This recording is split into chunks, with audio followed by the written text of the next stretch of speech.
तुम्हें वो नशा है कि रात भर पीने के बाद भी सुबह एक घूंट पीने का मन ही करता है। तो दोस्तों आज हम जानेंगे रजनीकांड एपिसोड 4 के स्टोरी के बारे में। एपिसोड 3 में आपने देखा कि बॉस रजनी के घर जाकर रजनी के पति को दारू पिलाकर उसे टल्ली कर देता है और रजनी को उसी के बिस्तर पर जमकर पेलता है और रजनी को झंझोड़ कर रख देता है। फिर सुबह होती है और रजनी का पति नींद से उठता है और देखता है तो उसके बिस्तर पर यूज किए हुए कंडोम्स के पैकेट पड़े हुए होते हैं। तो वह रजनी से कहता है ये सब क्या है? तो रजनी कहते हैं ये सब तुम्हारा ही कमाल है, मुझे इससे पहले इतना मजा कभी नहीं आया जो तुमने मुझे कल रात दिया।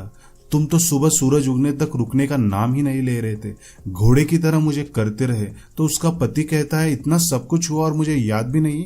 तो रजनी कहती है तुम्हें याद रहे इतना होश कहाँ था तुम्हें, तुम्हारे अंदर तो हल्क आ गया था।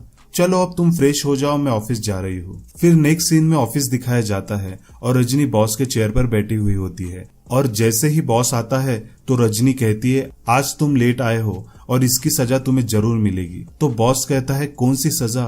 तो रजनी कहती है तड़प की सजा। आज तुम मुझे छू नहीं सकते, आज तुम्हें मुझे बिना छुए ही रहना है। तो बॉस कहता है तुम एक ऐसी शराब हो जिसे कितना भी पियो फिर भी एक घुट और पीने का दिल करता है। फिर नेक्स्ट सीन में एक नए बॉस को दिखाया जाता है जो कि आदित्य बॉस के कंपटीशन में होता है। तो रजनी उस नए बॉस के पास जाती है और कहती है wish you a very happy birthday boss. तो न्यू बॉस कहता है कि तुम्हें मेरा बर्थडे कैसे पता है? तो रजनी कहती है कि मैं जिसे पसंद करती हूँ उसके बारे में सब कुछ बातें जान लेती हूँ। तो बॉस कहता है तुम मुझे पसंद करती हो? तो रजनी कहती है आप इतने हैंडसम हैं कि आपको तो कोई भी पसंद करेगा। तो बॉस का भी रजनी के सामान को देखकर दिमाग घूम जाता है और वो कहता है कि मुझे भी तुम पसंद हो और रजनी का हाथ पकड़ लेता है और रजनी की लेने की सोचता है। तो रजनी कहती है मैं आपके साथ ये सब नहीं कर सकती, मैं शादीशुदा हूँ। तो न्यू बॉस कहता है फिर आदित्य को रोज तुम देती हो तब तुम्हें शादी नहीं दिखती क्या?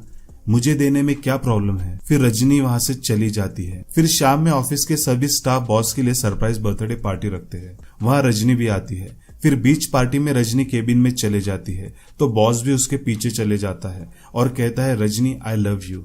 तो रजनी भी कहती है even I love you too boss, पर मैं इस कंपनी की बस एक एम्प्लॉय हूँ और जो इस कंपनी का मेन बॉस होगा उसी के हाथ में मेरा रिमोट होगा और उसे खुश करना ही मेरा काम है। मैं आपके साथ ये सब नहीं कर सकती और सॉरी कहकर वहां से चली जाती है। तो न्यू बॉस समझ जाता है कि मुझे अगर रजनी की लेनी है तो मुझे मेन बॉस के कुर्सी पे बैठना होगा और इसके लिए मुझे आदित्य का पता साफ करना होगा। तो बॉस रमेश प्यून को कॉल करता है और कहता है कि मेरे केबिन में आज जल्दी से, और रमेश के साथ पता नहीं कौन सी डील करता है कि next day new boss main कुर्सी पर बैठ जाता है और जब रजनी सुबह ऑफिस आती है तो न्यू बॉस को मेन चेयर पर बैठे हुए देखकर बहुत खुश हो जाती है। फिर बॉस रजनी की अच्छे से लेता है और रमेश उनकी फुटेज सीसीटीवी कैमरे में रिकॉर्ड कर लेता है। रजनी भी सीसीटीवी कैमरे में इशारा करके प्यून को बता देती है कि तू अच्छे से शूट कर। तो इससे ये समझ में आता है कि ये गेम प्लान रजनी और प्यून का होता है और इसी के साथ एपिसोड 4 खत्म हो जाता है। तो दोस्तों कैसी लगी आपको रजनीकांड एपिसोड 4 की स्टोरी? अगर पसंद आई तो इसे लाइक जरूर कीजिए और चैनल को सब्सक्राइब कीजिए ताकि ऐसे ही स्टोरीज हम आपके लिए एक्सप्लेन करते रहे। धन्यवाद।